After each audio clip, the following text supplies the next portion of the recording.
और मेरा उद्देश्य और एक हमने मुहिम चलाई है, युवाओं को जगाना है, नशे को भगाना है, सबको स्वस्थ बना के भारत को विश्व गुरु बनाना है। और इसलिए ये हमारा उद्देश्य है। हम जहाँ भी जाते हैं वहीं युवाओं को जगाते हैं। अब 50 साल की एज हो चुकी है मेरी और मैं एक हाथ से 10,000 पुशअप लगा लेता हूँ, चक्री दंड लगा लेता हूँ, फुटबॉल के ऊपर हैंड स्टैंड भी कर देता हूँ। जब हम इस 50 साल की एज में इतनी मेहनत कर सकते हैं तो मेरा युवाओं को यही जगाने का उद्देश्य है। तो आप तो हमसे कहीं 4 गुना ज्यादा कर सकते हैं, क्योंकि आज का युवा बहुत भटका हुआ है। गलत संगत में पड़ने की वजह से, कुछ गलत चीजें खाने की वजह से वो कमजोर हो चुके हैं और नशे की लत पड़ चुकी है।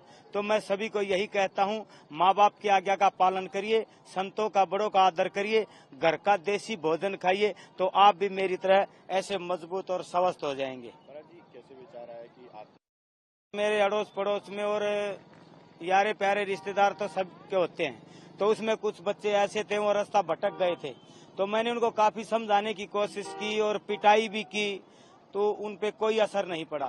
तो मैंने सोचा कि ऐसा मैं क्या कर सकता हूँ जब मेरे युवा इस दिशा से भटके हुए अच्छी दिशा में आ सकें। तो एक माहौल ऐसी चीज होती है जो बगैर सिखाई अपने आप, बच्चा हो बड़ा हो बूढ़ा हो, वो देख के सीख जाता है।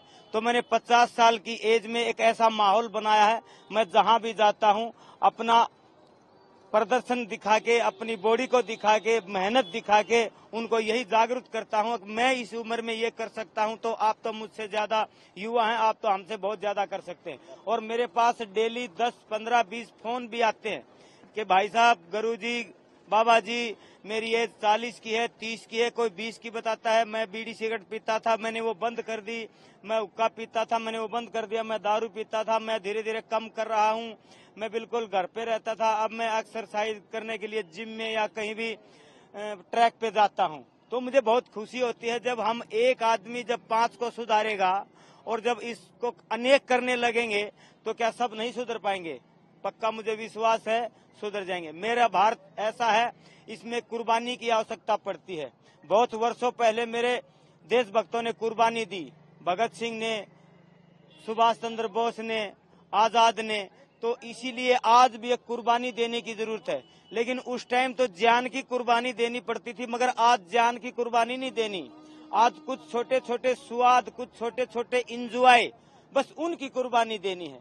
तो मैं यही कहता हूँ, आप ज्यादा फास्ट फूड मत खाइए, तला हुआ भोजन मत खाइए, घर का भोजन खाइए, माँ बाप की आज्ञा का पालन करेंगे, बड़ों में बैठेंगे तो आप स्वस्थ भी रहेंगे और मस्त भी रहेंगे। कब से ये कर रहे हैं महाराज? मुझे ये करते हुए 1 साल हो गया। क्या क्या कर लेते हैं? मैं चक्री दंड लगा देता हूँ, एक हाथ की पुशअप लगा देता हूँ, वो मैं आपको लगा के दिखा देता हूँ। महाराज जी, तो और महाराज जी ये बताइए कि संत जीवन में कैसे आए और उसमें आके कैसे ये सोचा कि लोगों को प्रेरित करें? देखिए, सबसे बड़े संत तो हमारी नॉलेज में और हमारे गुरु ने यही बताया, समाज के कल्याण के लिए जो काम करता है वो सबसे बड़ा संत होता है। समाज के लिए। और भगवान की जो भक्ति करता है, भगवान का जो नशा करता है, वही संत होता है। महाकुंभ में आके मुझे इतना अच्छा लगा कि मैं तारीफ करता करता थक भी चुका हूँ और थकता भी नहीं। यहाँ के सरकार ने, यहाँ के प्रशासन ने इतनी अच्छी व्यवस्था जो मैंने देखी यहाँ पे, और मेले में मुझे बहुत कम नजर आई। यहाँ इतनी अच्छी व्यवस्था है, 40 करोड़ लोग डेली, 3-4 करोड़ लोगों का आवागमन यहाँ रहता है। फिर भी आने जाने का रास्ता बिल्कुल साफ है, कोई गंदगी नहीं है, साफ सफाई हर समय चलती रहती है। श्रद्धालु आते हैं, गंगा में आराम से स्नान करते हैं संगम में, और खाने पीने की व्यवस्था सब जगह अच्छी रहती है। उठने बैठने की, घूमने फिरने की ऐसी व्यवस्था मैं अपने जीवन में पहली बार देख रहा हूँ। और यहाँ की सरकार का मैं हार्दिक तहे दिल से अभिनंदन करता हूँ और ये भी कहता हूँ, पूरे भारत के अगर मुख्यमंत्री योगी आदित्यनाथ जैसे हो जाएं तो विश्व गुरु बनने में मेरा देश देरी नहीं करेगा।